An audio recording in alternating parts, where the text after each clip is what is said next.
I'm a sucker for your style and the things you do. I was living foul, no doubt, I wasn't blaming you. It's one thing that I know. You better hit that like. And if you trying to get to know me, you better subscribe to my channel, Outspoken Words. Just a thought. I'm here to just get all in your beeswax. It's your boy jayare. Dang, it's a hell of a day.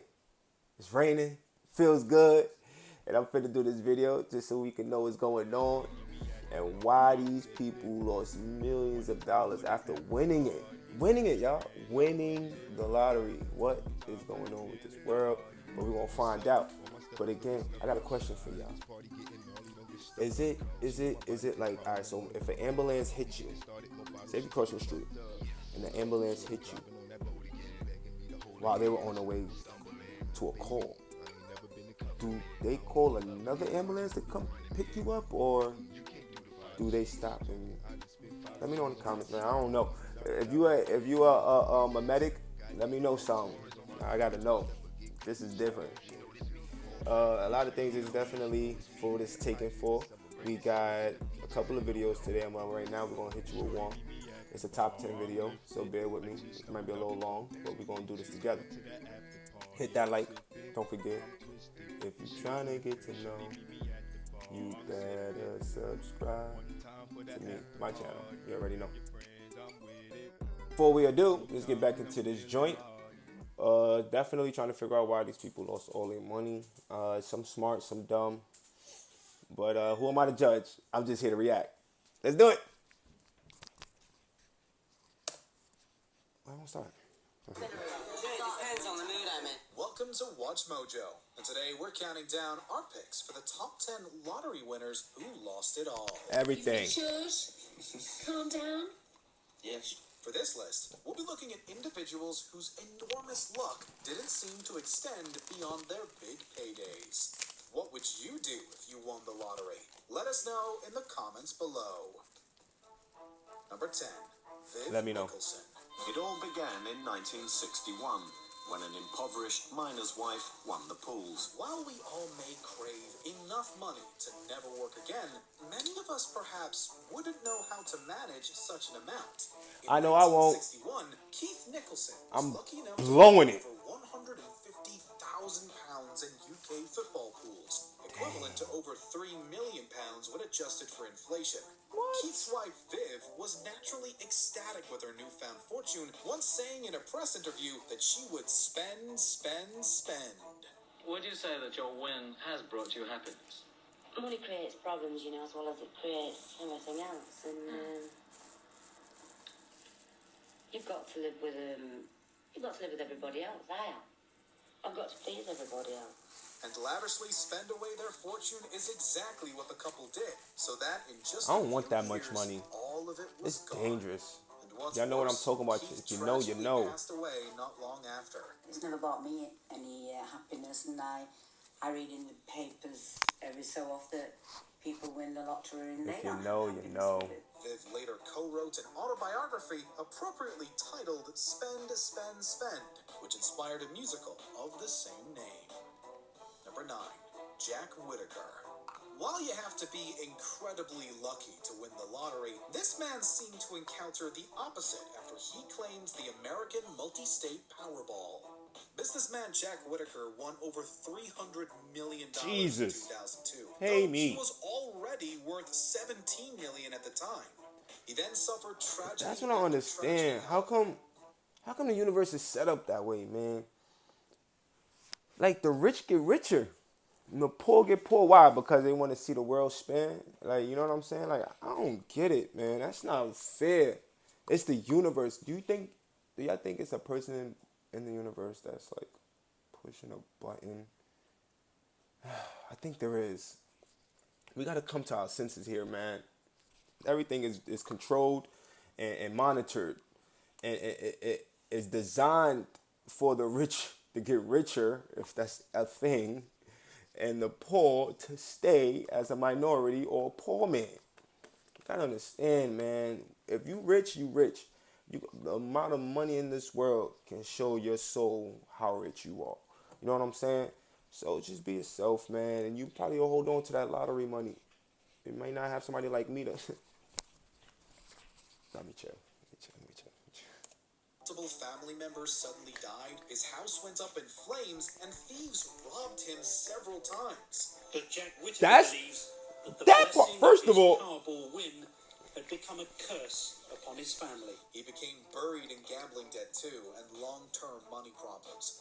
see, that's normal for a rich person. You know what I'm saying? For somebody that go from not having nothing to being rich, because you know when you got nothing and then you get something, you exploit that something. You know what I'm saying? Because you never had it, you don't know how to control it, you don't know how to tame it. So you start doing the inevitable, the unthinkable. It's like money is power, power, money is king, king is power. You know what I'm saying? So life has its own direction on whoever touched this power. What's it going to do for you? I think if I touch that type of money, I'm gonna try to rule the world. I'm on my pinky in the brain status. If it's only you live once, okay? You give me this opportunity, I'm gonna take it. I'm an opportunist for positivity. Let's hear me out. Let's go though. While he did pledge at least 10% of his winnings to charitable causes, it seems like it wasn't enough to weigh karma in his favor. Whitaker told ABC News in '07 that his wife wished that she had torn the ticket up. Well, I wish that we tore the ticket up too. Number 8. What? I have a personal stylist, and you can too. Don't tear it up. My Just stylist give it to online somebody. stylist Like really that's gets me. selfish. I share my style, so That's selfish. Number 8.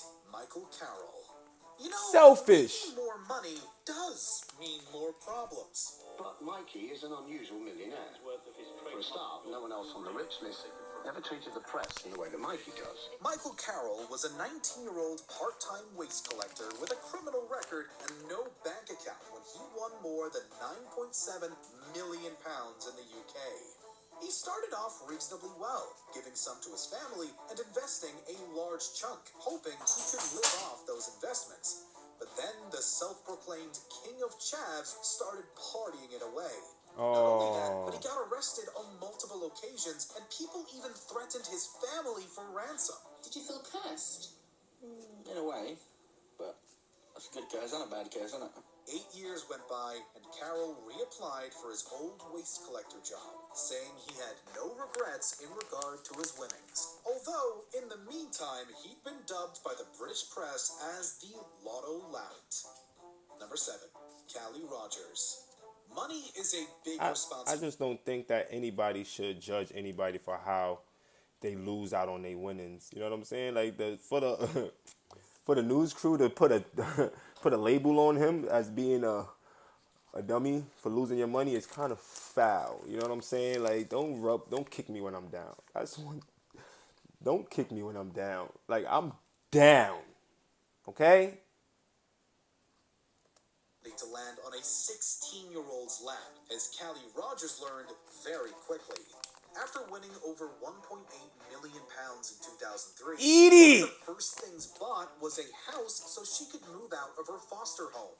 But then the expenses started adding up. She spent money on body modifications, clothes, vacation, and around $250,000 on cocaine. Whoa! They felt trapped.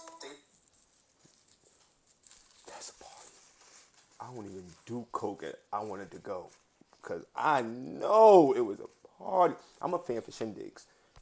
That was a time of her life. $250,000 on some cocaine is bugged.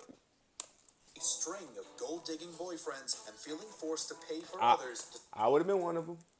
Gold digging like a mug. You're darn right. Come here, shorty. Come here. Let me see what your eyeballs do when you. Let me check. Having lost most of her wealth. Time you don't realise because you just want everybody to like you, so. She was also assaulted, and needless to say, she reached a very dark place. Rogers went on to campaign for the lottery age limit to be raised. Yeah, I think at 16 you're still just a child and you don't have any understanding of money and the concept of it and what it brings with it as well. Number 6, Jim Hayes. When you get used to such a large amount of money, you might just do anything to keep living that expensive lifestyle. That's Jim Hayes. Former security guard Jim Hayes won $19 million in 1998, allowing him to live his wildest dreams. But he later described the experience as a curse. Even though he asked to receive his jackpot in yearly installments, he began borrowing against advances of the deposits, burning through more than he had on luxuries and a divorce settlement. Ultimately, he started living in a garage and developed a drug addiction. Wow. Needing cash, he proceeded to rob several banks. Wow. He tries to allegedly slip a note to the teller demanding cash and threatening to shoot. Because 19 million is gone, and I'm addicted, and I'll do anything to get that feeling back. Got onto him though, and he was then arrested and jailed. Number 5, John McGinnis. All it takes is one bad investment. After winning £10 million in 1996, John McGinnis gave some to his family, bought a new house, and a few more luxuries. But the big blunder was just around the corner. McGinnis met ex-Celtic Football Club director Dominic Keane, and shortly after, invested his remaining fortune into one of his favorite soccer teams, Livingston FC. Keane was then taken to court, accused of tricking the lotto winner and another business partner into signing a fraudulent loan refinancing deal. But Keane was cleared in 2009, destroying any chances McGinnis had of getting his winnings back. McGinnis later said he found it hard to leave his house for fear of getting heckled as the man who lost the lot. That's foul. 4. Denise Rossi. Denise Rossi received some excellent news in 1996. Via a lotto pool at work, she had won a share of the jackpot, with hers alone amounting to $1.3 million. What? Now having won a fortune, she filed for divorce from her husband Thomas 11 days after getting the news. Why? They separated and went on with their lives. Until about 2 years later, when Thomas received a letter addressed to his ex, which concerned her lotto payments. Thomas subsequently took her to court since he wasn't made aware of this during the divorce proceedings. As a result, the judge awarded the entire sum to him. Oh my. Evelyn Bick. Imagine. Imagine. Yo, she lost everything because she is dumb. Yo, she lost everything to him. Everything. Every dime because she didn't go about it the right way, bro. Do you understand how greedy people is? That karma is almost instant. You gotta know that if someone can spend away an entire lottery jackpot, they can probably spend away 2. In 1985, Evelyn Basehorse struck gold twice in 5 months, winning roughly $5.4 million across 2 winning tickets. Shut up! But with all that money, plenty of hands came wanting cash. Hold on. There's no way. I'll be right back, y'all. And I'm back. Basehorse reportedly gave much of it to her friends, but the other major money hole was her gambling habit. Slot machines in Atlantic City slowly drained the digits in her bank account. So much so that in 2000, it was reported she was still buying lotto tickets after she had moved into a New Jersey trailer park. Number 2, William Post. The story of William Bud Post III is so dramatic, we're surprised there hasn't been a film made about it. In 1988, Post pawned a ring and gave the money to his landlady and his on-again, off-again girlfriend, Ann Karpik, to buy 40 lottery tickets, one of which was worth $16 million in the Pennsylvania lottery. Post then started collecting around $500,000 in annual payments, but reportedly spent even more than was coming in. His troubles worsened, though, when in 1989, Karpik sued him and was eventually awarded a third of his winnings. And then, his estranged brother hired a hitman to kill him for the inheritance. Post passed away in 2006, around $1 million in debt at the time.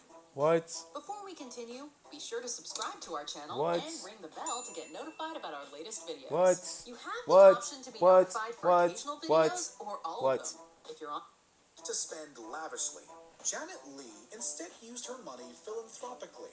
Her educational and political donations saw her dining with the elite and maintaining a refined persona throughout the 1990s. But there was trouble brewing beneath the surface. Of course. While one could certainly do a lot with a $620,000 annual payout won via the Illinois lottery, it was the way she spent her money that was her downfall. She made most of her purchases, including her new house, on credit cards and loan plans. Wow. Even when she tried to pay her debts off early, she was crippled by early payoff penalties. Not only did she file for bankruptcy in 2001, $2.5 million in debt, but she also sold the rights for future lottery payments. It's like why people Do you go agree with our crazy picks? as soon as they Check out touch this that other money. recent clip from- Like, y'all gotta realize, man, when y'all touch that money, y'all gotta be like aggressive with your diligence. Like, you gotta be aggressive with your spendings. You gotta be aggressive with the way you try not to spend. Like, you know what I'm saying? Because it's insane. 16 million on nothing but debt. Like, you basically live check to check daily. And then as you live in check to check, you still borrowing money, loans and stuff. $1 million in debt. Homie went $1 million in debt and died in 2006. It's crazy to me, bro. But, you know what I'm saying? This is my conclusion of the day. I just want y'all to understand something, man. I'm here to get all in the beeswax to help you guys understand what's going on. This is my show. Just a thought. Outspoken words. Get at me. I'm a sucker for your style and the things you do. I was living foul, no doubt, I wasn't blaming you. No one skipped